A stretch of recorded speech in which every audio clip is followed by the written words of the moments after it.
comment on how you plan to fight Balboa. What's your strategy? Don't need any. Balboa's so predictable and stupid. The man comes straight ahead. He's tailor-made for me, and he's gonna get hurt. What's your prediction for the fight, then? Prediction? Yes, prediction.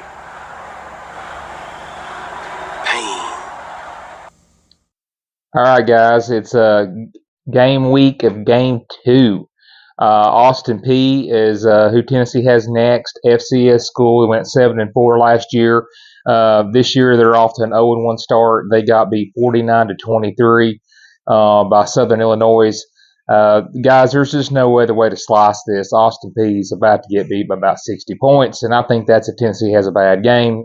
Our third, fourth string's better than Austin Peay, and that's not being disrespectful. That's just being real. They're a bad team. Tennessee they're probably paying them $1 million, and they deserve every cent of the beatdown they're about to take in Neyland Stadium. Yeah, they're definitely the easiest team that we have on the schedule in 2023.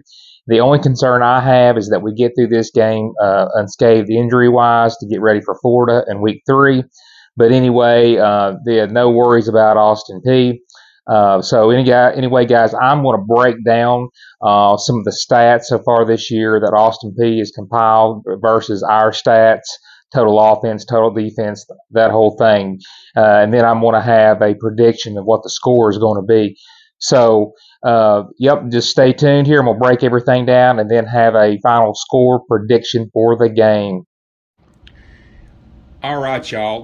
Now let's break down these two teams and see how they match up.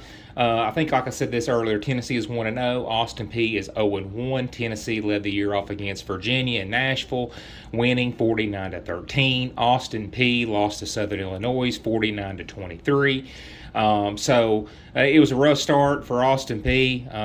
They lost to another FCS team at 26 points, and now they have to go to Knoxville and they have to play Tennessee. So, poor Austin Peay, bless their heart. It's kind of like the intro to this video where Clumber Lang, he predicted pain, and Austin Peay is about to feel a lot of pain. But anyway, let's break down these two schools and how they match up. Austin Peay, as total offense is concerned, they're 77th in the FCS. They average 253 yards a game. I know we only have one game, but that's what they average thus far. Rushing offense, they're 106th in the country. They only had 39 yards last week against Southern Illinois.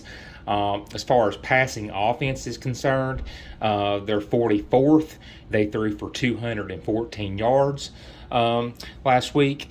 Tennessee, defensively, going against that offense, they're 14th in total defense. They're giving up on average of 201 yards a game. They gave up 201 yards to Virginia.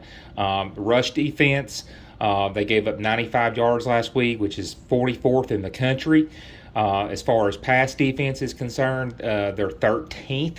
They gave up 106 yards last week against Virginia. And, for a Tennessee team that really, really struggled in pass defense, I thought that was a really good effort last week. A lot of that was in relation to the pass rush.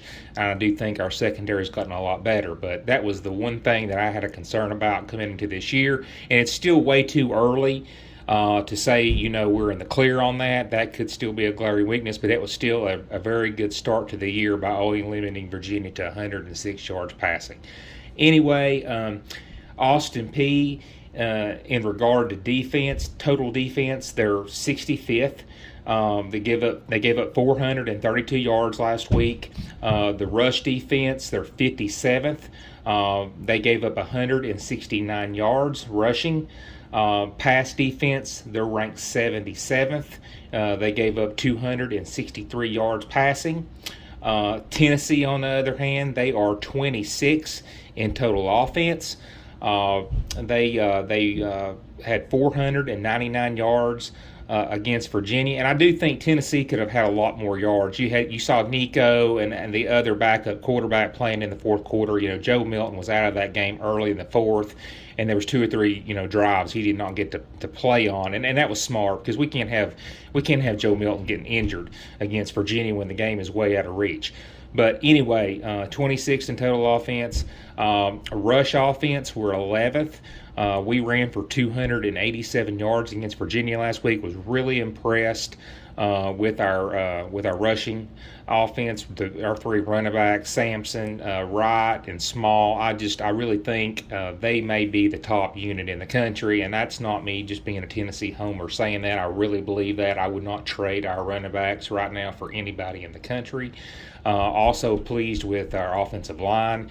Cooper Mays was out. We didn't miss a beat.